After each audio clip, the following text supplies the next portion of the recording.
दोस्तों आज की सबसे पहली और बड़ी खबर। आज से शुरू होगा झारखंड विधानसभा का शीतकालीन सत्र। दोस्तों झारखंड विधानसभा का शीतकालीन सत्र आज से शुरू होगा। यह सत्र 22 दिसंबर तक चलेगा। 5 कार्य दिवस वाले इस सत्र को बेहद महत्वपूर्ण माना जा रहा है। हेमंत सोरेन के नेतृत्व वाली गठबंधन सरकार के 2 वर्ष 29 दिसंबर को पूरा हो रहा है। दूसरी वर्षगांठ को यादगार बनाने के लिए सत्र में कई महत्वपूर्ण घोषणाएं सरकार कर सकती है। दोस्तों बड़ी खबर है, मुख्यमंत्री श्री हेमंत सोरेन ने कहा सर्वजन के लिए कार्य कर रही है यह आपकी सरकार। दोस्तों झारखंड के मुख्यमंत्री श्री हेमंत सोरेन ने ट्वीट करके कहा, खुशी होती है जब आपके अधिकार आपके द्वार कार्यक्रम से लाभान्वित जनता के चेहरे पर मुस्कान देखने को मिलती है। उन्होंने कहा कि वर्षों से पेंशन, राशन एवं अन्य योजनाओं के लाभ हेतु भटकने को मजबूर लोगों के घर द्वार जाकर सरकार उन्हें उनका अधिकार दे रही है।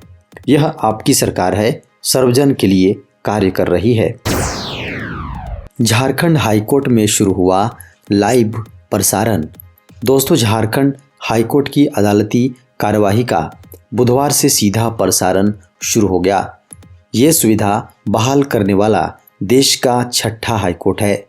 झारखंड हाईकोर्ट के chief justice doctor Ravi Ranjan के आदेश पर अदालती कार्यवाही के प्रसारण के लिए कोर्ट की वेबसाइट पर लिंक उपलब्ध कराए गए हैं।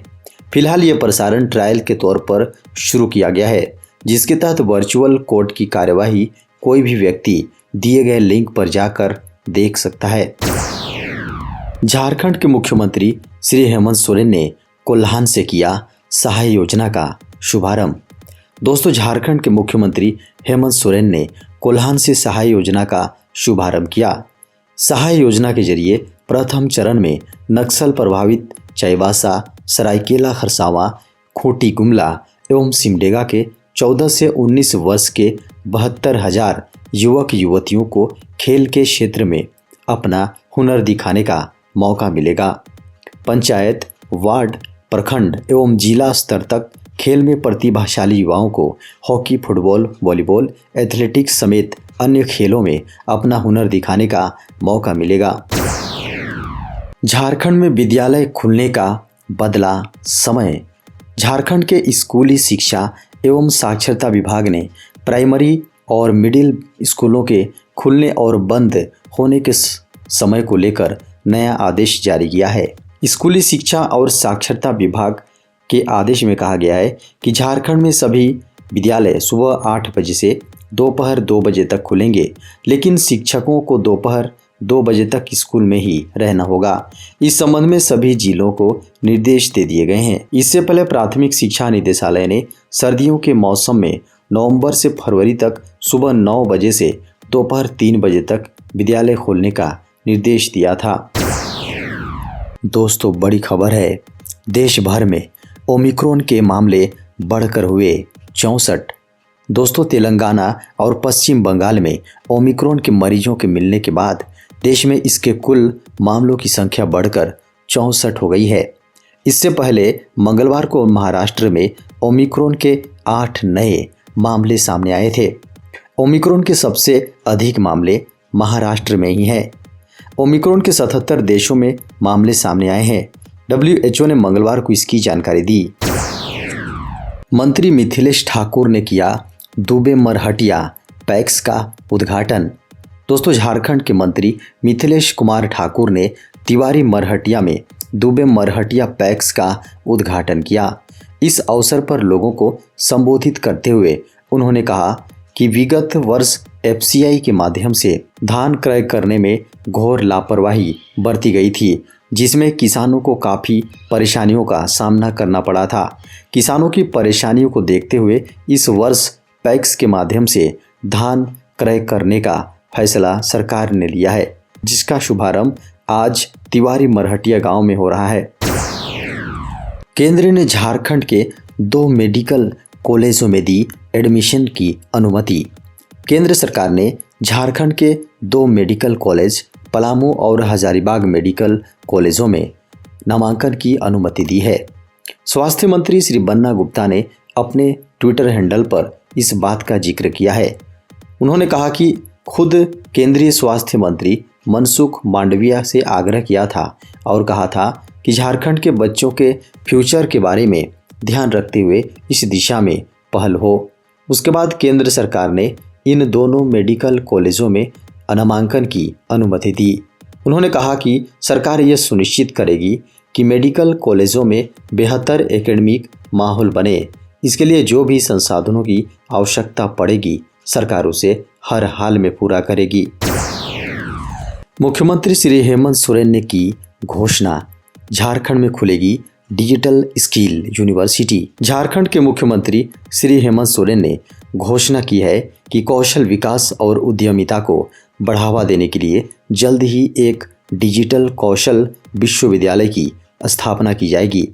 मुख्यमंत्री ने कहा कि झारखंड में जल्द ही कौशल विकास विश्वविद्यालय स्थापित किया जाएगा। उन्होंने कहा है कि सरकार यह सुनिश्चित करने का प्रयास कर रही थी कि झारखंड के विश्वविद्यालय के छात्रों को गुणात्मक उच्च और तकनीकी शिक्षा के साथ साथ कौशल विकास भी मिले। रोजगार को बढ़ावा देने के लिए शिक्षा प्रणाली पर ध्यान केंद्रित करते हुए सरकार इस संबंध में विभिन्न विश्वविद्यालयों के साथ विचार विमर्श कर रही है। दोस्तों, बड़ी खबर है, झारखंड में 8 डिग्री तक गिरेगा तापमान। दोस्तों, झारखंड में तापमान में लगातार गिरावट जारी है। मौसम विभाग की माने तो तापमान गिरकर 8 डिग्री सेल्सियस तक पहुंच सकता है। बताया जा रहा है कि झारखंड में अभी पूरब के अलावा पश्चिम दिशा से हवा का बहाव हो रहा है। पश्चिम दिशा से आ रही सर्द हवा की वजह से उत्तर पश्चिम झारखंड के डाल्टनगंज के अलावा गढ़वा, चतरा, लातेहार, लोहरदगा और कोडरमा में सबसे अधिक असर दिखाई पड़ रहा है। यहाँ के मैदानी और नदी तट क्षेत्र में सुबह में कोहरा की स्थिति बन रही है। आज से शुरू हो रही है सीटेट की परीक्षा। केंद्रीय शिक्षक पात्रता परीक्षा 2021 आज यानी 16 दिसंबर से शुरू हो रही है। परीक्षा 13 जनवरी 2022 तक चलेगी।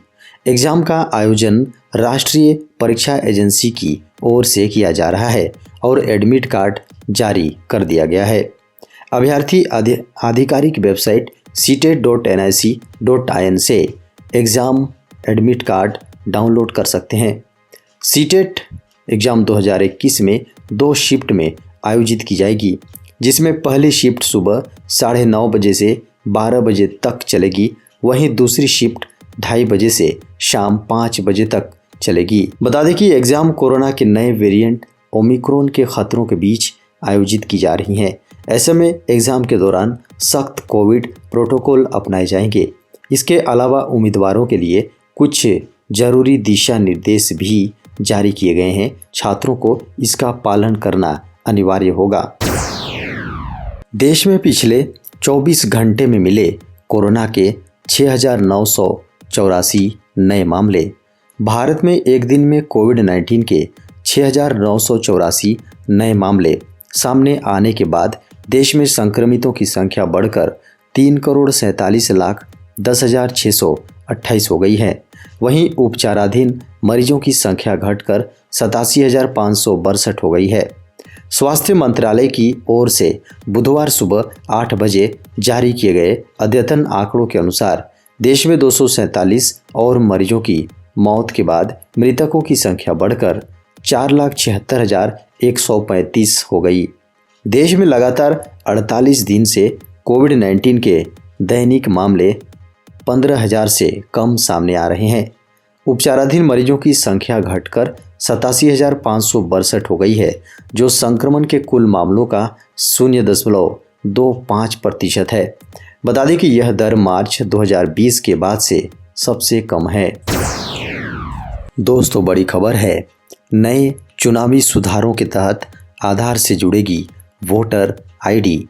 केंद्रीय मंत्रालय ने केंद्रीय मंत्रिमंडल ने बुधवार को चुनावी सुधारों पर एक विधेयक को मंजूरी दे दी, जो आधार कार्ड को मतदाता पहचान पत्र से जोड़ने की अनुमति देता है। ये भारत के चुनाव आयोग यानी ECI द्वारा किए गए प्रमुख सुधारों में से एक। इसके अलावा पहली बार अपने मताधिकार का प्रयोग करने वालों को एक यॉट में पंजीकरण के लिए 4 मोड मिलेंगे। चुनाव आयोग ने पहले सरकार को कई चुनावी सुधारों पर जोर देने के लिए लिखा था, जिसमें पेड न्यूज को अपराध बनाना और झूठा हलफनामा हलफनामा दाखिल करने की सजा को 2 साल से बढ़ाकर कारावास करना शामिल है।